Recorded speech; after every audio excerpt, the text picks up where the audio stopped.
O que é mais assustador do que um avião gigante cair no oceano? É um avião gigante. Nunca caiu. 30 de janeiro de 1979. Um Boeing 707 cargueiro da Varig decola de Tóquio. A bordo, 6 tripulantes de elite. No porão de carga, 20 toneladas de mercadorias, incluindo mais de $1 milhão em obras de arte inestimáveis.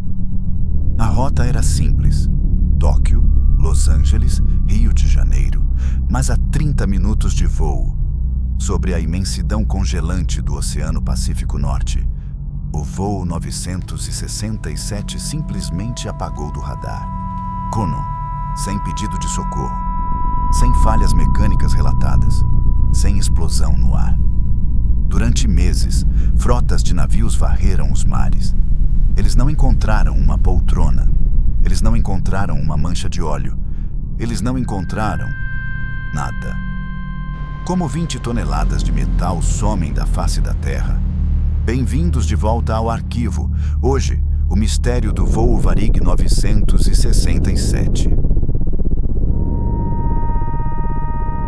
Para entender a magnitude desse mistério, precisamos olhar para quem estava pilotando. O homem no manche não era um novato. Era o comandante Gilberto Araújo da Silva, um herói nacional. 6 anos antes, em 1973, o voo 820 da Varig pegou fogo perto de Paris. Gilberto fez um pouso forçado milagroso em uma plantação de cebolas, salvando a vida de 10 passageiros. Ele era uma lenda da aviação comercial, um homem que sobreviveu ao impossível. E então, em 1979, 6 anos depois daquele milagre na França, o destino voltou a encontrar o comandante Gilberto. Mas desta vez, ninguém sobreviveu para contar. Para entender o que aconteceu no voo 967, você precisa entender que Gilberto não estava sozinho. Com ele, naquela cabine iluminada de verde pelo painel de controles, estavam 5 homens. Profissionais, veteranos. Gente que fazia aquela rota como outros fazem o caminho de casa para o trabalho. No assento de primeiro oficial, o comandante Ernie Peixoto Milius. 45 anos, dezenas de milhares de horas de voo. Nos assentos de copiloto, o segundo oficial, Antônio Brasileiro da Silva Neto, 39 anos, e Evan Braga Saunders, 37 anos. Completando a equipe, os mecânicos de voo José Severino Guzmão de Araújo e Nicola Espósito. 6 homens, 100 passageiros, 100 testemunhas, apenas eles e o oceano e a escuridão lá fora. O Boeing 707-323C, registrado como PP-VE, decolou do Aeroporto Internacional de Narita, em Tóquio, às 20 horas e 23 minutos do dia 30 de janeiro de 1979. A temperatura lá fora, abaixo de zero. O céu, coberto. O Pacífico Norte, negro e sem fim. A rota estava traçada. Tóquio, Los Angeles, Rio de Janeiro. Simples, rotineiro, perfeito, no papel. Agora, precisamos falar sobre o que estava dentro daquele avião, porque o voo 967 não era só mais um cargueiro. O porão do PPV-LU estava cheio até a alma. 20 toneladas de carga, equipamentos eletrônicos, peças navais, computadores, máquinas de costura, mercadorias comuns, invisíveis, do tipo que passa por aduana todo dia e ninguém olha 2 vezes. Mas havia algo a mais no fundo daquele porão, algo embrulhado com cuidado, protegido contra a umidade, algo que nenhuma apólice de seguro conseguiria realmente cobrir. No porão do voo 967 estavam as pinturas de Manabu Mabé. Dependendo da fonte que você consultar, eram 53 obras. Outras fontes falam em 153. O Os números divergem. O que não diverge é o valor. Na época, avaliadas em mais de US$ 1.240.000 americanos. Em 1979, pense nisso por um segundo. Em valores de hoje, estaríamos falando de algo entre 5 e 10 milhões de dólares. Mas o dinheiro não conta a história toda, porque essas obras eram únicas e irreproduzíveis, e o artista que as criou era extraordinário.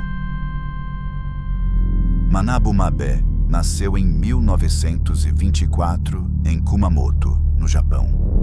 Em 1934, com 10 anos de idade, chegou ao Brasil no navio La Plata Maru para trabalhar numa lavoura de café em Lins, interior de São Paulo. A família não tinha dinheiro, a vida era dura e o menino Manabu só podia pintar nos dias de chuva. Quando o campo ficava parado, ele pegava revistas japonesas velhas, olhava para as imagens de arte e copiava, sem professor, sem escola, sem tela de verdade, com tinta diluída, improvisada, num ateliê entre os pés de café. Mas esse menino tinha algo que não se ensina. Em 1959, o mundo descobriu Manabu Mabe. Ele ganhou o prêmio de melhor pintor nacional na 5ª Bienal Internacional de São Paulo. Ganhou destaque na 1ª Bienal dos Jovens de Paris. E então, a revista Time, a maior revista dos Estados Unidos, publicou um artigo sobre ele. O título: The Year of Manabu Mabe. O ano de Manabu Mabe. No ano seguinte, ele foi premiado na Bienal de Veneza. O menino do cafezal paulista tinha se tornado um dos pintores mais celebrados do mundo. Suas obras estavam em museus de Boston, Dallas, São Paulo, Rio de Janeiro. E em 1978 e 1979, Mabe levou suas obras ao Japão.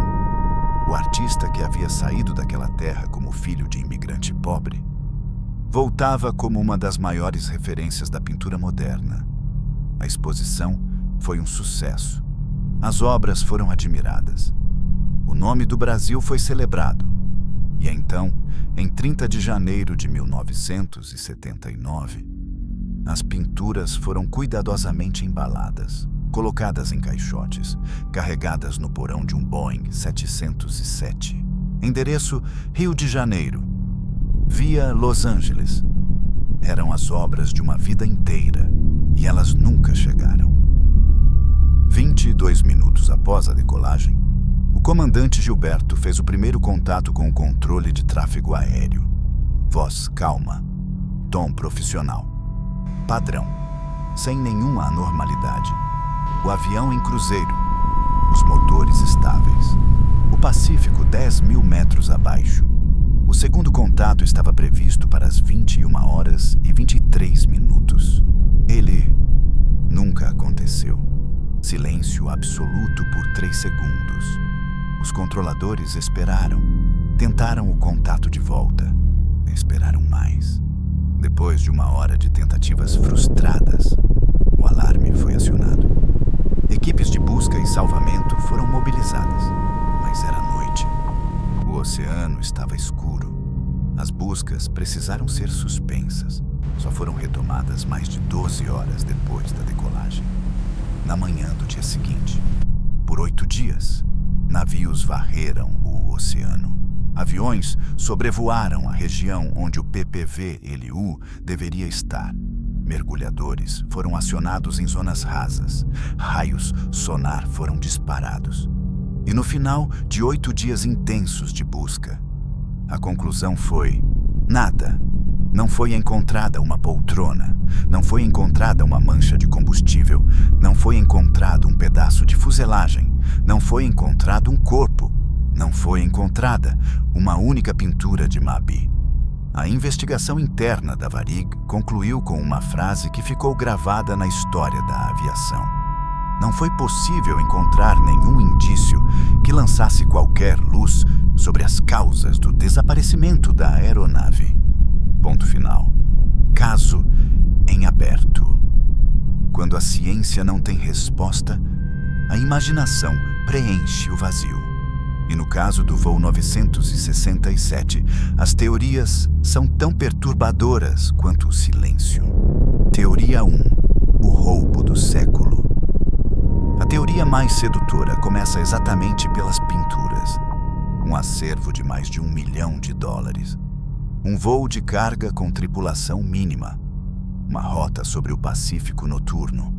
Colecionadores obsessivos que queriam aquelas obras para si e que estavam dispostos a qualquer coisa. A ideia é simples. Alguém sabia o que estava no porão. Alguém planejou o sequestro do avião no ar. Alguém desapareceu com as obras e com os tripulantes. É uma teoria cinematográfica, quase impossível de engolir. Mas aqui está o detalhe que a torna impossível de descartar completamente. Em 46 anos, nenhuma dessas obras apareceu em lugar nenhum do mundo. Nenhum leilão secreto, nenhum rumor de coleção privada, nenhuma obra de MAB, daquelas que estavam no avião, foi vista por olhos humanos desde então. Teoria 2. A sombra da Guerra Fria. Era 1979. O mundo estava dividido em dois. O Ocidente e a União Soviética se olhavam com desconfiança por cima de arsenais nucleares. E naquele mesmo período, um avião espiou pelos olhos da história um segredo militar explosivo. Em 1976, um piloto soviético chamado Viktor Belenko tinha desertado, pousando seu MiG-25 em território japonês. Um dos caças mais secretos da União Soviética estava agora nas mãos do Ocidente. Os japoneses desmontaram o avião, estudaram cada peça e depois devolveram. Mas os segredos já estavam revelados. A teoria sugere que uma réplica do MiG, ou peças secretas do avião, estavam dentro do porão do voo 967 e que os soviéticos sabiam disso. Um caça interceptador, uma ordem de abater, um Boeing desaparecendo no Pacífico. 4 anos depois, em 1983, um Boeing 747 coreano seria realmente abatido pelos soviéticos no mar de Okhotsk. Isso mostra que abater aviões civis não estava fora de questão para os soviéticos. Mas há um problema com essa teoria. Para chegar ao espaço aéreo soviético, o avião teria que desviar enormemente da rota, e esse desvio teria sido detectado pelos radares japoneses. Não há registro de nenhum desvio, não há fragmento de armamento, não há nenhuma confirmação. Teoria 3. O avião fantasma. E então chegamos à teoria mais provável, e de longe, a mais perturbadora. A despressurização silenciosa. Logo após atingir a altitude de cruzeiro, algo muito pequeno pode ter falhado no sistema de pressurização da cabine. Não uma explosão, não um grito de socorro, não uma emergência óbvia. Apenas um vazamento lento, imperceptível. Quando o oxigênio diminui devagar, a mente começa a falhar antes que você perceba. Você sente um leve formigamento, uma leveza estranha, quase prazerosa. E então, o escuro. Se isso aconteceu no voo 967, 6 homens morreram sem perceber. Sem sofrimento, sem tempo de acionar o socorro. O piloto automático assumiu o controle. E o Boeing 707, agora um avião fantasma com 6 corpos no cockpit, continuou voando, por horas, sozinho, na escuridão, sobre o Pacífico, até que o combustível acabou e o avião mergulhou suavemente no oceano, em algum ponto tão distante das rotas de busca que nenhum navio jamais chegaria perto, sem impacto violento, sem incêndio, sem barulho, só a água e o silêncio. Esse cenário explicaria tudo. Por que não houve chamado de socorro? Por que nenhum destroço foi encontrado próximo a Tóquio? Porque o Pacífico engoliu o avião inteiro. Manabumab soube da perda. Voltou para seu ateliê em São Paulo e pintou de novo. Porque um artista verdadeiro não tem escolha.